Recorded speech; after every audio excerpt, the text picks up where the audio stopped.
Assalamualaikum warahmatullahi wabarakatuh teman-temanku semuanya. Jadi udah lama nih gak lanjutkan histoku untuk Super Sentai King Oger. Ini dikarenakan mikrofon yang biasa aku pakai rusak teman-teman. Jadi yang episode 15 kemarin itu aku pakai mikrofon HP dan itu juga gak pakai skrip lagi. Langsung ngomong dari dalam pikiran. Karena gak pakai skrip jadi sedikit susah dan editnya juga lama. Jadi yang harus menunggu mikrofon baru datang baru bikin konten lagi. Jadi kita lanjut aja ya untuk Super Sentai King Oger episode 16 ini. Jadi di sini kita bakal tahu nih setelah Rakles bertemu dengan Bagnarak, apa kira-kira yang akan mereka bicarakan soal perdamaian. Di sini aku nggak percaya banget kalau Rakles akan mengutamakan perdamaian teman-teman. Di sini kita bisa lihat kegalauan si Rita karena boneka Mofun terbaru sudah keluar lagi. Padahal jelas-jelas banget kalau si Rita ini sudah memiliki banyak sekali boneka Mofun. Tapi kata Rita kalau boneka Mofun baru ini adalah seri premium yang dibuat langsung oleh pengrajin dari Isabana teman-teman. Dan sangat dipastikan kalau boneka ini langka. Tapi di sini pikiran si Rita lagi kacau banget dibuat boneka Mofun ini. Dia baru ingat kalau boneka Mofun yang langka itu ada di gudang tempat barang bukti yang Rita dapatkan dari si penimbun ini teman-teman. Ini hati si Rita bener-bener kacau banget ya kan. Yang satu bilang jangan diambil karena ini perbuatan yang salah, dan satu lagi berpikir kasihan boneka Mofunnya di sana sendirian. Dan akhirnya dia mengambilnya juga teman-teman. Di sini Morfonia mengajak Rita untuk pergi ke Isabana untuk membeli Mofun yang langka itu. Ini pertama kalinya Rita menolak ajakan Morfonia. Padahal ini berkaitan dengan Mofun loh. Ternyata Rita menolak ajakan Morfonia karena besok adalah hari dimana Rita pertama kali menjatuhkan vonis pada seseorang yang bernama Chiron. Chiron ini dijatuhi hukuman penjara seumur hidup teman-teman atas kasus pembunuhan. Padahal Rita masih kecil sekali untuk memutuskan hukuman kepada orang lain. Jadi si Rita ini memulai peninjauan kasus tahunan ke-15 teman-teman. Kali ini akan meninjau kesaksian terpidana yaitu Chiron, yang memang pada saat ini sedang menjalani hukuman penjara seumur hidup. Lama juga ini ya, baru sekarang ditinjau lagi. Di sini Rita menekan Chiron berkali-kali, tapi Chiron tetap memberikan keterangan yang sama pada Rita, yaitu dia mendekati mantan hakim agung dan kedaulatan tertinggi yaitu Karas dan membunuhnya. Chiron dulunya adalah suami dari Karas dan sebelumnya juga Chiron adalah seorang dokter. Setelah fakta itu, Rita menanyakan kenapa dia membunuh si Karas ini. Cuman si Chiron berdalih soal perasaan yang suatu saat bisa berubah menjadi kebencian. Dan Chiron malah bilang kalau dia beruntung karena di negara ini terdapat banyak kriminal. Jadi gampang gitulah untuk mendapatkan racun yang dia buat secara khusus gitu. Ternyata jasad dari Karas itu belum ditemukan teman-teman. Jadi entah di mana dibuat si Chiron ini. Dia cuma bilang kalau Rita memulai untuk menggali salju Gokkan, maka Rita akan menemukannya. Di sini terlihat ya mereka sudah memulai untuk menggali salju di sekitaran Gokkan teman-teman. Dengan bantuan para tahanan yang terlihat di sini cuman 2 tahanan aja ya kan. Di sini kita lihat ya kalau Kaguraki bertanya soal diskusi seperti apa yang Rakles bicarakan dengan Bagnarak. Rakles hanya menjawab itu tidak lebih dari sekedar negosiasi perdamaian. Si Jeremy di sini menjelaskan ya karena dia sebagai raja yang menguasai semuanya, langkah pertama atas perdamaian dinegosiasi oleh Rakles itu akan menjadi pencapaian besar untuk dirinya. Di sini Gira bilang dia nggak akan pernah percaya apapun yang dilakukan oleh Rakles. Seperti apa yang ditanyakan Kaguraki pada Rakles ini. Setiap kesepakatan akan selalu terjadi apabila kedua belah pihak sama-sama mendapatkan keuntungan. Begitu juga Bagnarak pasti menginginkan sesuatu dari negosiasi itu. Dan Rakles menjelaskan memangnya ada hal yang lebih bagus untuk didapatkan selain kedamaian. Di sini simpel-simpel semua ya jawaban si Rakles ini, tidak menggambarkan kalau dia telah melakukan negosiasi. Bahkan Gira bersumpah akan menghancurkan Rakles dengan tangannya sendiri. Jeremy pun kaget ya kan dengan omongan si Gira. Di sini Jeremy akan mengajar Gira kalau dia berusaha mengganggu upaya perdamaian ini. Tiba-tiba Yanma memperlihatkan video kalau di situ terlihat kroco-kroco Bagnarak memasuki negara Kesopia, dan Yanma khawatir terjadi sesuatu kepada teman-temannya dia. Kalau terjadi sesuatu pada mereka, orang pertama yang akan dikejar Yanma adalah Jeremy. Sambil pergi, Jeremy menggerutu sepertinya semuanya punya kepentingan sendiri-sendiri. Morphonia terlihat kecewa banget karena boneka Mofun premium sudah habis terjual. Di sini Rita mengembalikan boneka Mofun yang menjadi barang bukti kepada Himeno, teman-teman. Tapi kayaknya Rita masih memegang erat boneka itu, kayak nggak ikhlas gitu buat serahinnya ke Himeno. Di sini Rita nggak cuma mengantar barang bukti saja, teman-teman, tapi untuk mencari jawaban lain yang terkait dengan amarah sang dewa 15 tahun itu. Rita menceritakan soal Hakim Agung sebelum dirinya yang dibunuh di tahun yang sama setelah kejadian amarah sang dewa, dan si pembunuh juga menggunakan racun yang tidak diketahui. Himeno meyakini kalau racun yang tidak diketahui itu adalah racun Scorpion, berarti ada kaitannya dengan kematian orang tuanya juga. Rita pun memberi barang bukti kepada Himeno untuk dianalisis. Di sini Rita mengalami hal yang sama dengan Himeno, teman-teman, menjadi penguasa di usia muda yang bahkan mereka juga belum mengerti apa yang harus dikerjakan, teman-teman.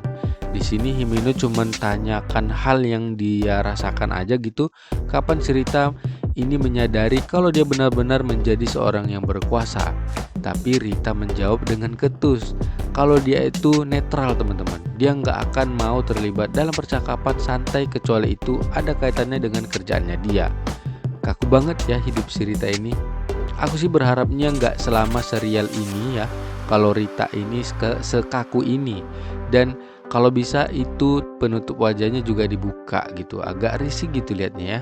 Di sini Perdana Menteri menemui salah satu monster utusan mereka. Di sini Perdana Menteri merencanakan pembunuhan Chiron, teman-teman. Karena tahun ini Chiron akan diadili kembali. Cuman kita nggak tahu ini apa hubungan Bagnarak dengan Chiron. Aku sih ada kecurigaan kalau ini ada hubungannya dengan kesepakatan Rakles dengan Desnarak. Salah satunya membunuh Chiron. Itu sih masih dugaan aja, teman-teman. Gak lama Jeremy pun datang, teman-teman, untuk menanyakan soal apa yang terjadi dengan negosiasi perdamaian itu. Perdana Menteri menjelaskan kalau penugasan yang barusan itu hanya urusan pribadi saja. Chiron diadili kembali, teman-teman. Di sini Rita memanggil Himeno untuk menjadi saksi. Dengan teknologi medis terbaru dari Isabana, Himeno sudah melakukan analisis terkini untuk menemukan racun yang digunakan dalam pembunuhan. Himeno pun menjelaskan kalau racun itu adalah racun yang sama dengan milik God Scorpion.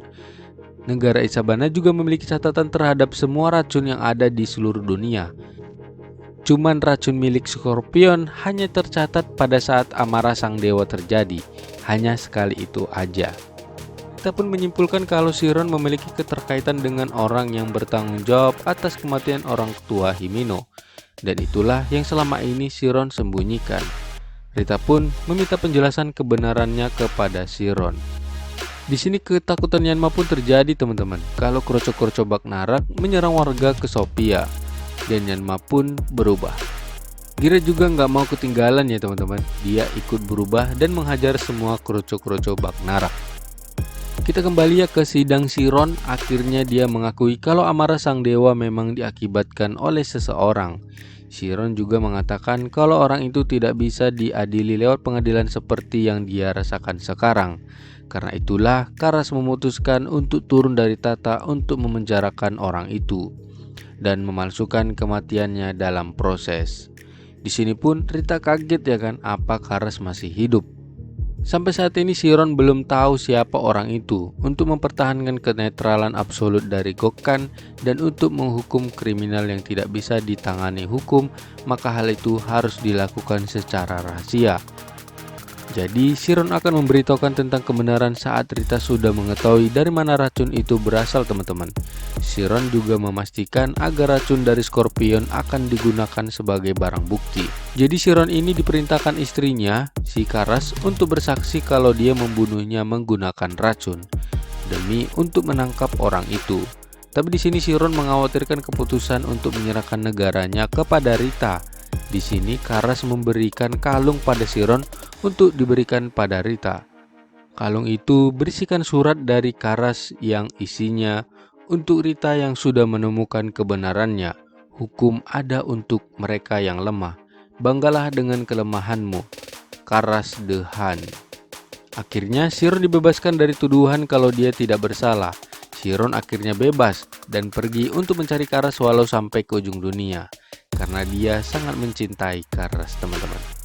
Pada saat Chiron akan pergi, tiba-tiba muncul monster di bawah tanah, monster suruhan dari Perdana Menteri Bagnarak untuk membunuh Chiron. Pada saat Chiron akan ditebas, dengan gercepnya Rita menangkis serangan itu, teman-teman. Di sini Rita tiba-tiba mengawaskan rambutnya sampai memperlihatkan mata sebelah kanan Rita dengan warna yang berbeda dengan mata sebelah kirinya, teman-teman. Dan Rita berubah. Seperti biasa lah ya, Rita diserbu dengan kroco-kroco Bagnarak. Di sini terlihat kekuatan Rita bertambah kuat, teman-teman. Dia nggak mempan ditebas sama kroco-kroconya si Bagnarak. Himeno pun menyusul untuk membantu Rita. Pada saat Rita terkena pukulan dari monster itu, Chiron sangat khawatir, cuy. Di sini Morphonia dengan santainya mengatakan tenang saja. Bener aja, teman-teman. Di sini Rita nggak terluka dengan pukulan itu, dan Rita pun melakukan serangan balik. Monster itu kabur dan menemui Perdana Menteri untuk melaporkan kegagalan dia membunuh Chiron, teman-teman. Tapi di sini Perdana Menteri bilang kalau itu tidak sebuah kegagalan, karena ternyata Chiron nggak tahu apa-apa. Maksudnya Chiron nggak tahu siapa dalang dari amarah sang dewa itu. Monster itu pun membesar, teman-teman. Di sini Jeremiah yang akan mengambil alih, teman-teman, dan bertarung. Kita tahulah hasilnya siapa yang menang, ya kan? Di sini kita lihat, teman-teman, kalau Himeno mendatangi kamar Rita untuk berterima kasih berkat Rita. Sudah sangat dipastikan kalau amarah sang dewa memang benar diakibatkan oleh seseorang dan memberikan tanda terima kasih pada Rita. Tapi Rita tidak menerimanya karena dia mau mempertahankan kenetralannya dia. Cuma Himeno lebih cerdik, teman-teman. Kalau dia ingin Rita untuk membuangkan hadiah itu ke tempat sampah, dan sudah dipastikan orang-orang harusnya nggak akan peduli dengan apa yang mau dilakukan Rita sama sampah itu. Rita mengambil hadiah itu dan terkejut karena hadiah itu adalah Mofun Premium, teman-teman. Kira pertarungan Gira dan Yanma udah selesai, teman-teman. Ternyata belum juga. Sampai-sampai ada kroco-kroco Bagnarak yang berbicara. Katanya Rakles ingin bicara sambil menunjukkan ke arah atas. Tapi di sini Gira nggak sadar kalau dia harusnya nggak dilihat sama Rakles. Untung aja Yanma gerak cepet, teman-teman. Di sini Rakles ingin bicara soal perdamaian. Dan episode ini habis, teman-teman. Jadi itu dia, teman-teman, episode ke-16 ini. Kesimpulannya, amarah sang dewa memang benar ada orang yang harus bertanggung jawab. Bahkan Chiron rela dipenjara cukup lama dengan tuduhan membunuh Karas. Semua itu demi menemukan orang yang sudah membuat amarah sang dewa itu. Jadi itu dia, teman-temanku semuanya. Kita ketemu lagi di episode ke-17 untuk mendengar apa yang akan dibicarakan Rakles tentang perdamaian itu. Assalamualaikum warahmatullahi wabarakatuh. Bye.